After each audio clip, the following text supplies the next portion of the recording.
I am beating every N64 game, and I mean all of them. The twist is, the next game I play is randomly selected, so I have no clue what's coming next. This is the journey to beating every N64 game.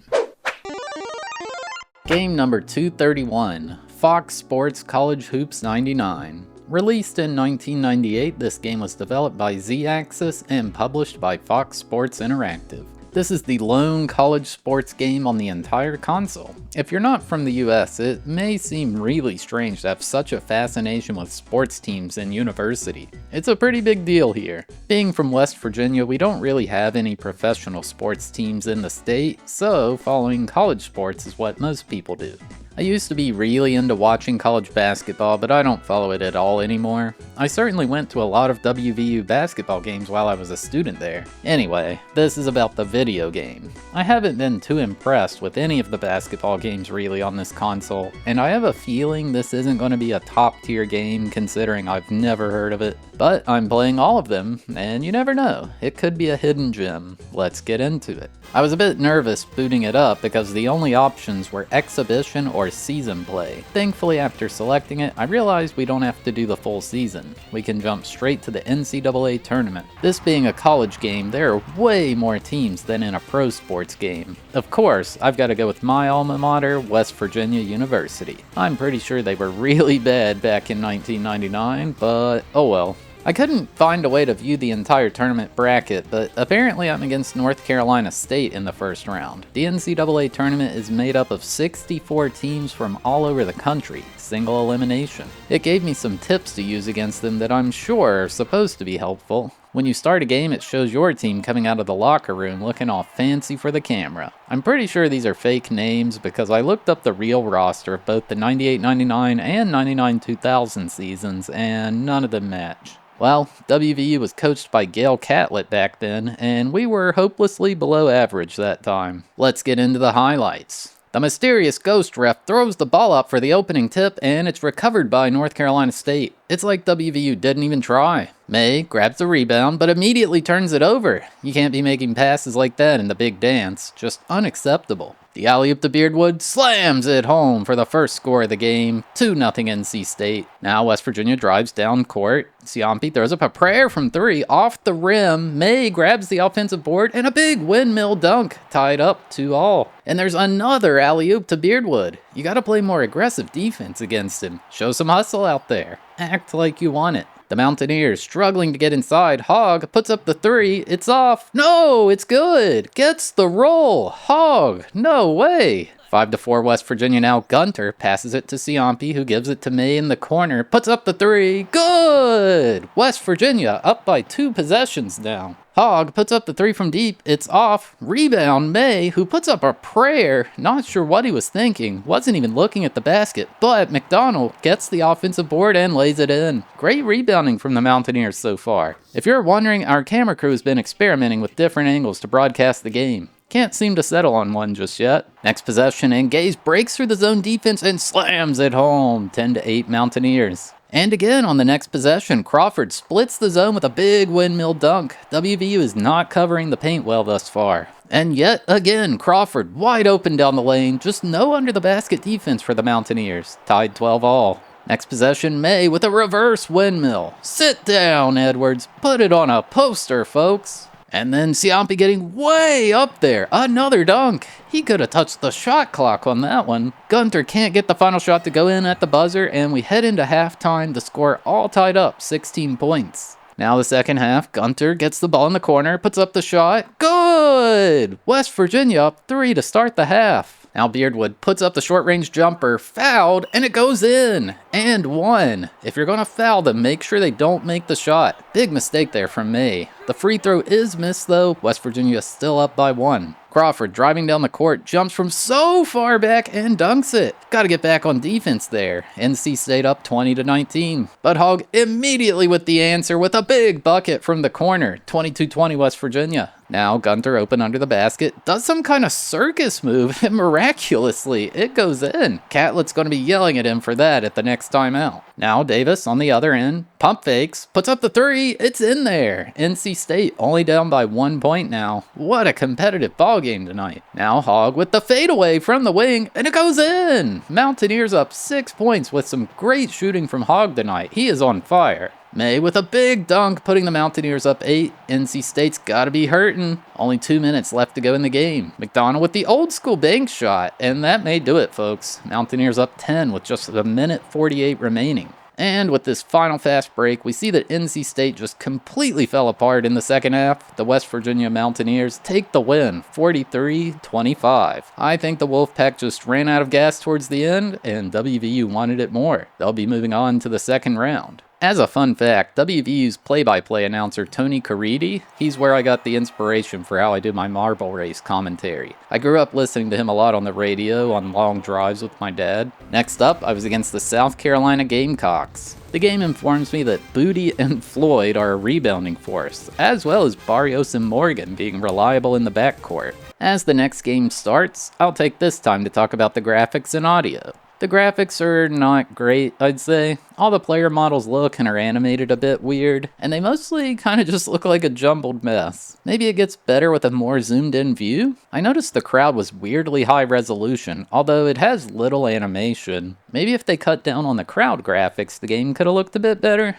I don't know. The court itself looks nice though, with good reflections from the lights. For the audio, it's incredibly disappointing. There's no commentary except the most basic thing every now and then from the generic announcer, like foul on number 10 or whatever. I really think a sports game needs a play-by-play announcer to keep you entertained. Not only that, one of the biggest parts of college sports are the school bands playing the fight songs and all that. There's just nothing like that, which leads to the game feeling silent. It was not what I'd expect from a college game at all. What on earth was this block? Are we playing NBA Street? Looking like Takashi out there. One thing I really noticed with the gameplay is you kind of get stun locked when you pass. It doesn't really feel fluid. Sometimes if you're like on a fast break it does, but let's say you want to like pass the ball quickly around the zone to the corner, it just isn't happening. It didn't feel good when both the passer and the guy being passed to would just stop for a split second. You move with the joystick, press A to pass and B to shoot. You can choose who to pass with C down, which is nice. Being under the basket behaves a lot better than something like NBA in the zone where it's impossible to do a dunk. This tends to make you go for a dunk or a layup if you're close, which I appreciate. Although, it tends to like making you do these weird backward circus shots, which is kind of annoying.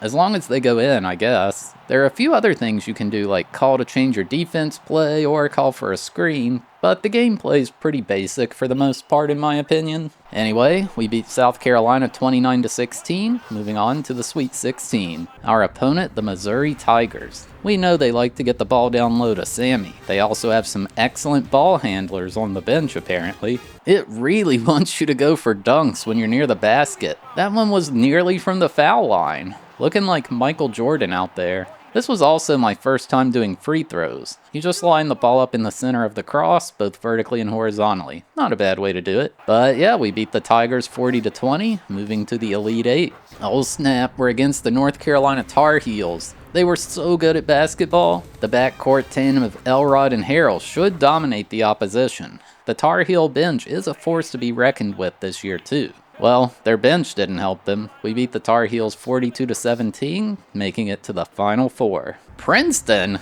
These guys had to be like a 14 seed or something, right? Well, it says they have a balanced and patient offense, and they are clever passers and reliable jump shooters. Wait, what? The Princeton players don't even have names, but the names in this game are fake, so like, why didn't they just make more up? I don't understand, this is such a weird thing. I love how there's no referees, so when there's multiple free throws, you just have to grab your own rebound. It's kind of weird looking. But anyway, we beat the Tigers 37-12, going to the national championship game. Our opponent? The TCU Horned Frogs. What? They suck at basketball. The game claims they don't tire easily, and Bagwell and Lyons are relentless on the boards. See? Told you they suck. That guy missed a dunk. How sad. The West Virginia Mountaineers beat TCU 27-20, becoming the NCAA national champions. The only acknowledgement you get for winning is this text screen saying that I beat the best teams, and I'm number 1. Well, until next March, that is.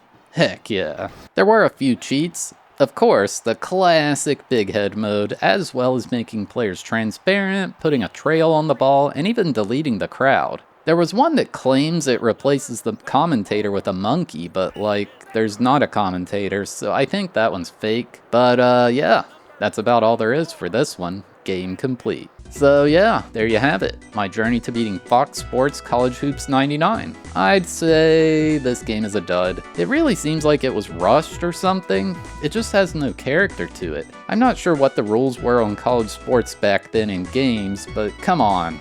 No fight songs? Really? Why not just make it a pro sports game? It stinks that if you want a college sports game on the N64, this is your only option. It feels okay to play, but it's not fun. Maybe a little better in multiplayer? It doesn't look great, there's literally no commentary, so it's pretty boring to play. And well, most sports games don't stay fun for very long as it is. Can't recommend this one to anyone, really. At least WV finally got their national championship win. I gave Fox Sports College Hoops 99 a 1 out of 10 for enjoyability and a 1 out of 10 for difficulty. Alright, thanks for watching. I hope you enjoyed. We had a randomized marble race to determine which game was next, so here's how that played out. Or skip to the timestamp on screen to skip straight to the game selection. Let's do a random track. Wait, didn't we just do this one? Different random. Excite marble? The heck does that mean? 160 games on the list? It's Excite bike.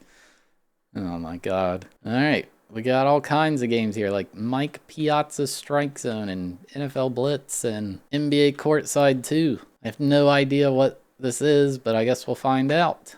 3, 2, 1, go. Alright, they are off down the bumpy road. Oh, this is one of those lap courses. We got Puyo Puyo M Party, Derby Stallion 64, Nightmare Creatures, the top 3 currently, Magical Tetris Challenge as well. This is so chaotic. Still Puyo Puyo M Party, as we've already finished the first lap.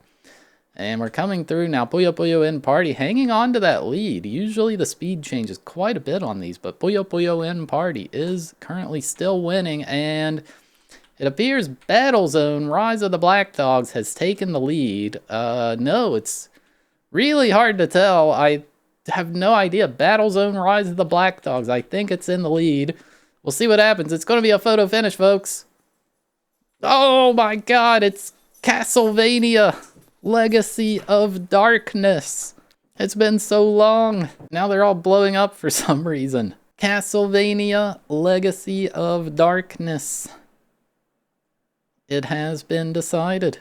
But yeah, if you're still here watching, you're awesome. Thank you so much. If you had a good time, consider hitting that like button, or maybe even dropping a subscription. Or hey, maybe even watch another one of these videos that's on screen now. And yeah, see you next time.